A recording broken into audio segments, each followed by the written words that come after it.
Saúde Consciência.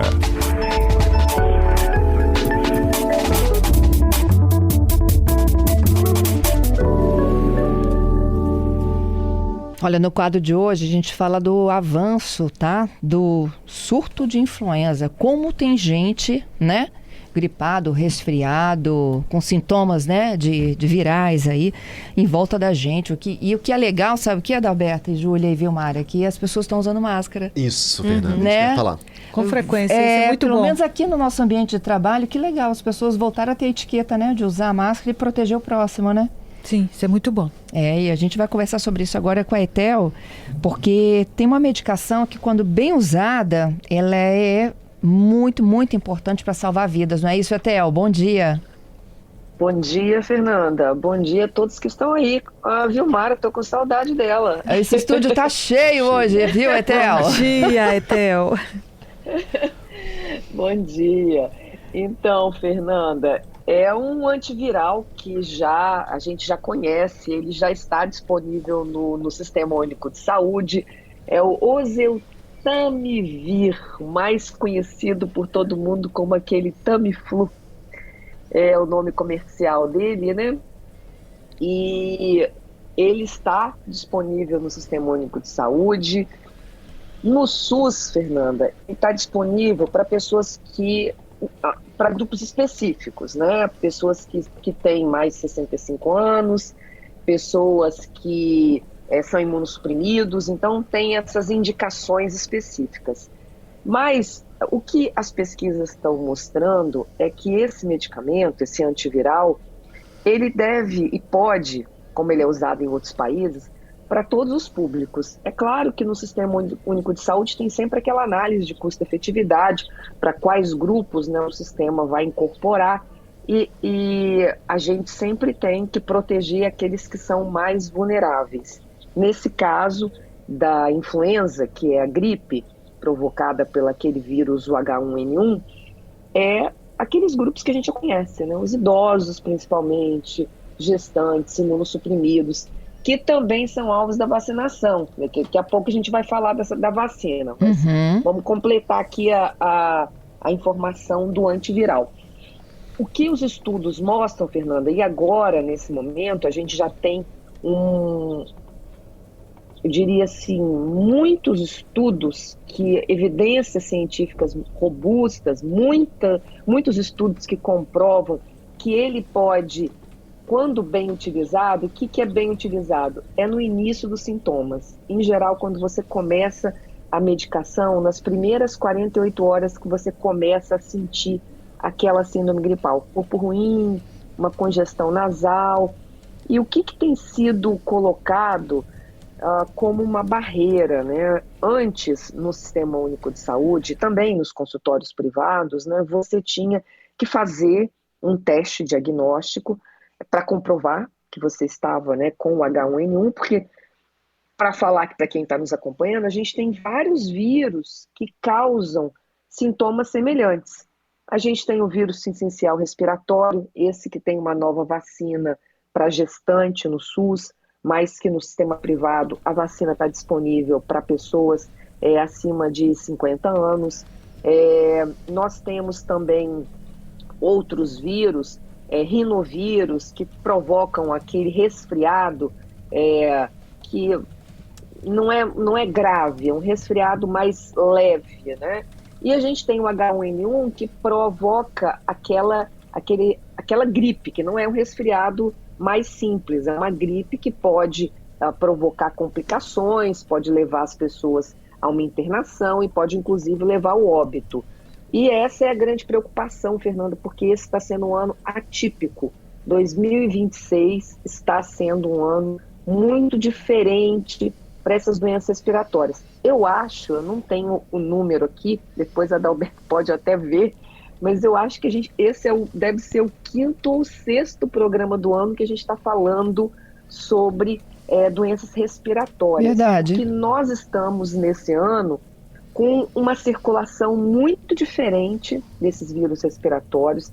Nós tivemos um aumento, se a gente comparar 2026 com 2025, o mesmo período, a gente está com um aumento de 70% de pessoas que adoeceram, internaram, inclusive morreram, né? Também a gente tem um aumento de óbito por doenças respiratórias. E os vírus respiratórios, que em geral a gente começa a falar deles agora, em junho, julho, nosso inverno, né?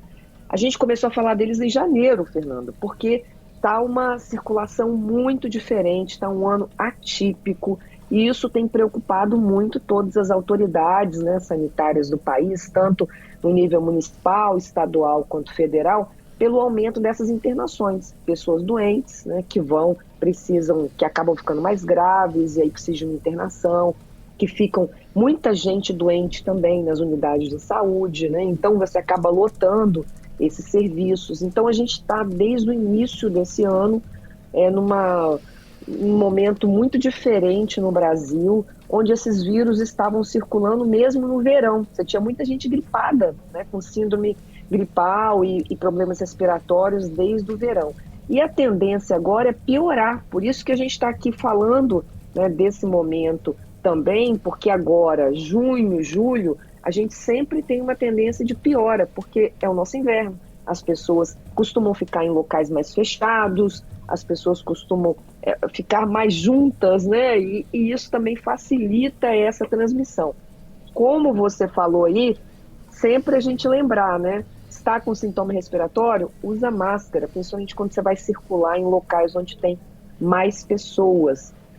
Mas em relação a esse medicamento específico, a esse antiviral, que é para influenza H1N1, vários profissionais de saúde, né, os profissionais médicos, infectologistas, estão defendendo que você não espere o resultado, né, que então a gente não espere o resultado do exame para dar início ao medicamento, principalmente para aquelas pessoas em grupos de risco.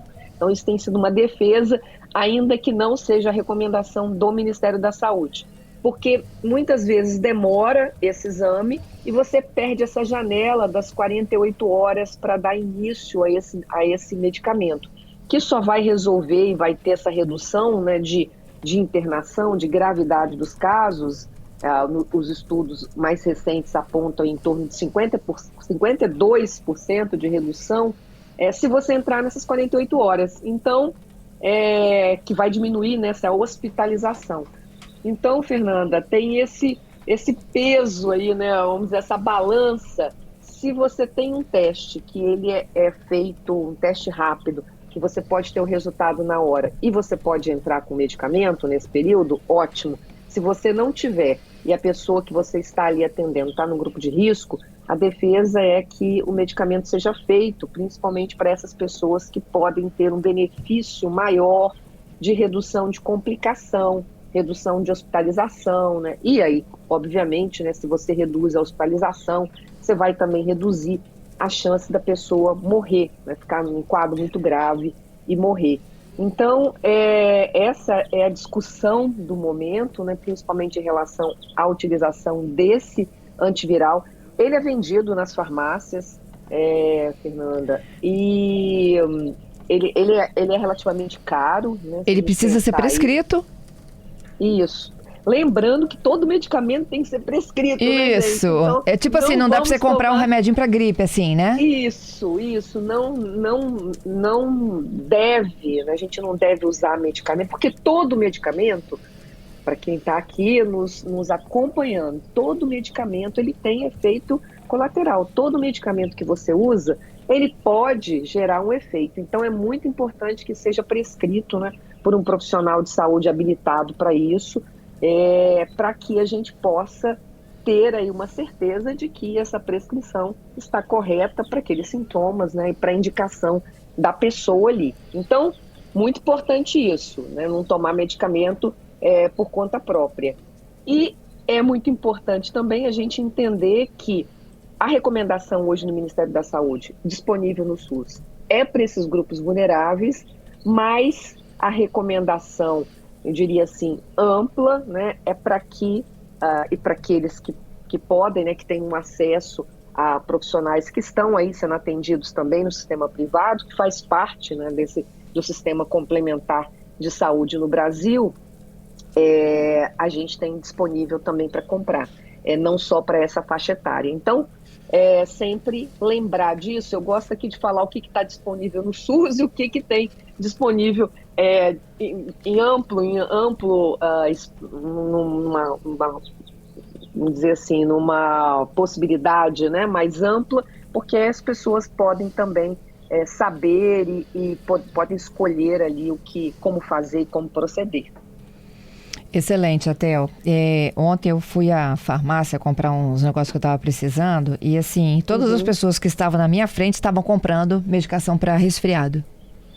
Olha, tá vendo? Então, é isso.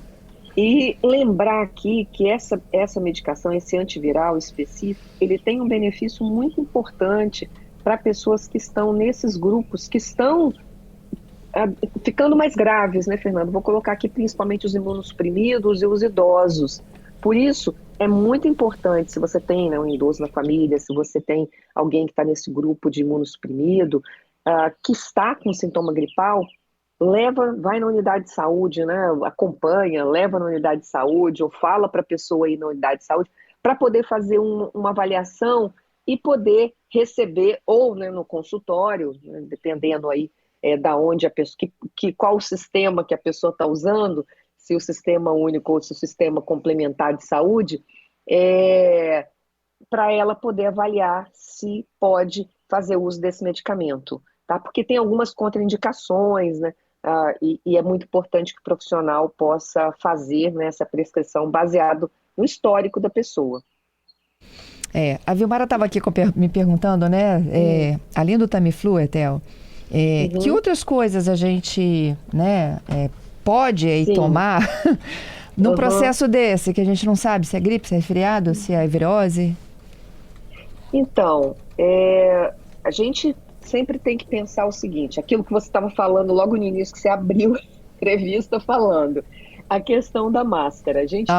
É muito ruim a gente ficar doente, então a gente não deve evitar, né, passar isso para outros. Então, utilizar máscara, lavar as mãos, né, porque a gente acaba contaminando as outras pessoas também, porque vai pegar na mão, vai pegar em algum objeto que está ali e a pessoa vai pegar também. Então, manter a mão higienizada, utilizar aquele álcool em gel, tudo isso vale, né, para esses vírus respiratórios, tudo aquilo que a gente aprendeu, né, durante a Covid-19, vale para o H1N1, né, para o vírus essencial respiratório, e também para o SARS-CoV-2 da Covid-19. A gente está vendo agora, nesse período, uma menor circulação do SARS-CoV-2. Ele ainda continua, mas nesse momento, os dados do Ministério da Saúde indicam que grande parte do que está circulando no Brasil hoje é vírus essencial respiratório e H1N1. Então, assim, compõe quase a totalidade dos vírus que estão circulando, porque os vírus são competitivos. Então, quando está circulando mais um, o outro está circulando menos. Nesse inverno, até essas 3 últimas semanas, a maior circulação é de vírus essencial respiratório e a influenza, o H1N1. Então, aí, Fernanda, muito importante, usar aquilo que a gente tem disponível. Por exemplo, para o vírus essencial respiratório, a gente tem disponível no SUS a vacina para gestante. Então, gestantes vão tomar vacina, uma vacina que é uma vacina cara. Essa vacina está disponível no sistema privado, a gente até já falou sobre ela, eu não estou me lembrando de cabeça aqui o valor, mas ela custa algo em torno de R$1.000, então é uma vacina relativamente cara, né? E ela está disponível no sistema privado para outro público, inclusive idoso, mas no SUS é só para gestante. A outra coisa é a vacina contra o H1N1, que é a nossa vacina contra a gripe, que a gente está, Fernanda, com em torno de 20%, né, de cobertura, muito baixo. E no dia, acho que foi 28, na semana passada, né, teve um anúncio aqui do Estado da abertura da vacinação para todos os públicos. Então, acima de 6 meses, né, vai ter vacina disponível no SUS até acabar o estoque. Porque ainda que o alvo fosse, né, a gente já falou aqui, os idosos, as gestantes, os menores de 6 anos, que são esses grupos que mais preocupam, porque eles acabam ficando mais graves, precisando de internação, né? Teve uma procura baixíssima. E aí a gente tem muita gente doente. A gente tem aí em torno, eu sei os números aqui em Vitória, Fernanda, a última atualização, a gente tinha em torno de 40 mil idosos que ainda não tinham vacinado e em torno de 14 mil crianças que ainda não se vacinaram. Então, é muito importante que as famílias que estão nos ouvindo aqui levem essas pessoas para se vacinar.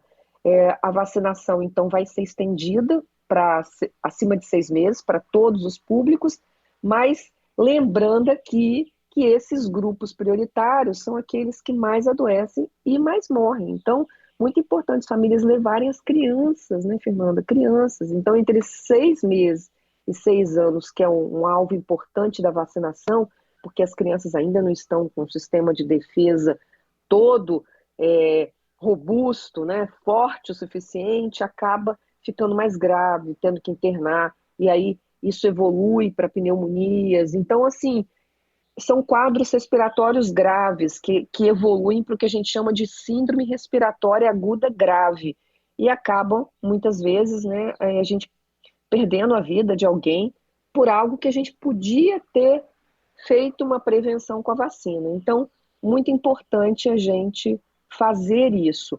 E lembrar, Fernanda, sinais de gravidade. A pessoa, ela não está, a criança também, está com a respiração muito acelerada. E às vezes criança muito pequena, a gente vê isso no tórax, né, no peito, assim, da criança está muito acelerada.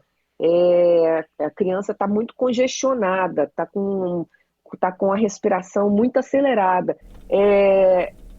Precisa de uma avaliação para poder ver se precisa de uma internação, se precisa de quais medicações precisam entrar ali, né, precisam ser prescritas. Então, é muito importante, porque a criança não consegue tossir muitas vezes e também não consegue expelir esse catarro. Então, acaba agravando mais rápido. E também nos idosos, muita preocupação, né, com os idosos, que às vezes não tem febre, os idosos, o sistema de defesa vai mudando um pouco, então às vezes ele não apresenta ou apresenta mais tardiamente febre, e aí fica com os sintomas mais misturados, sabe? Então, mas a pessoa está com dificuldade de respirar, ela está muito cansada, principalmente idoso, por exemplo, ele vai levantar, vai ir da sala até o banheiro, está muito cansado, precisa de uma avaliação. Não deixa ficar muito grave. Essa é a principal mensagem, Fernanda. E a vacinação, né, gente? A vacinação. É isso. Até obrigada, viu, pela sua participação, hein? Obrigada, Fernanda. Um abraço para todos aí.